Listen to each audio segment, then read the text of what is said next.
Hello guys, welcome to 5th Generation Hobby Shop and welcome to another unboxing and testing. Shoutout po kay Sir Rolando. Sir Rolando ng Rosario, La Union. Sir, welcome to 5th Generation Hobby Shop. So this is the SR357 by Crossman. This is full metal airgun revolver using steel ball or 4.5mm steel ball. Bulitas po ang balo nito. Yan, magnet. Okay, 4.5mm steel ball and CO2 powered 12G cartridge. Disposable po ang isang cartridge, more or less 60 shots yung isang CO2. Yan, this is 6 inches barrel. Ayan, 6 inches barrel po. Susukatin natin yung barrel. Ayan. 6 inches barrel. Full metal airgun revolver. Ayan, haba. SR357, adjustable sight, rear sight, elevation and windage. Adjustable. Naka-fix naman po sa front sight. Ayan, full metal with manual safety.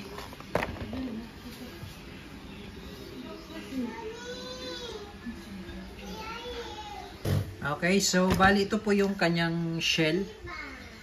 Ayan, ito yung manual safety. Ayan yung safe. Backward nyo lang po. Then, sa open naman, yan, may naka-indicate po open. Forward nyo lang. Tapos, tulak. Ito po, no? Itong rotary niya. Tutulak nyo. Ayan. Okay, ito po yung shell. 6 shots po na shell na pang steel ball. Wala po tayong available na shell na pang pellet po. So, ang meron lang po is ito pong kasama sa unit na 6 na shell. Wala rin po tayong available na extra na shell para sa steel ball. Yan. So, load tayo ng steel ball.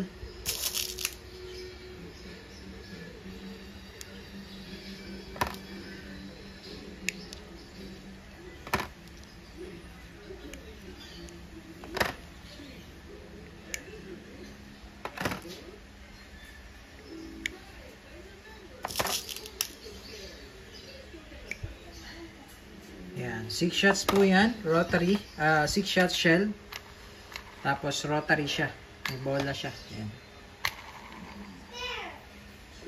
Okay, tapos dito naman po yung loading ng CO2. Okay, every time po na maglo-load po kayo ng CO2, patakan nyo lang po yung part na to ng oil. Ito yung cartridge.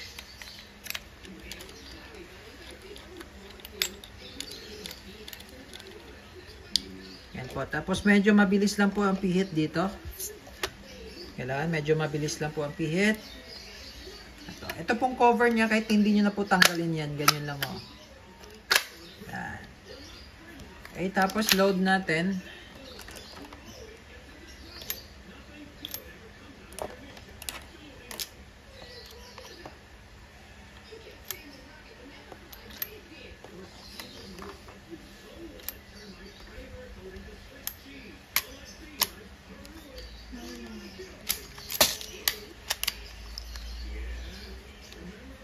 Okay, so testing po. Okay, testing po. Crossman SR357. Buwan natin sa lata. Single action. So, tingnan natin. Okay, so the place lang po yung tama. Ayan. The place.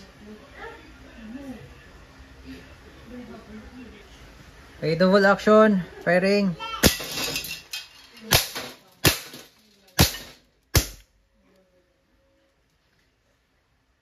Yan, butas-butas yung lata.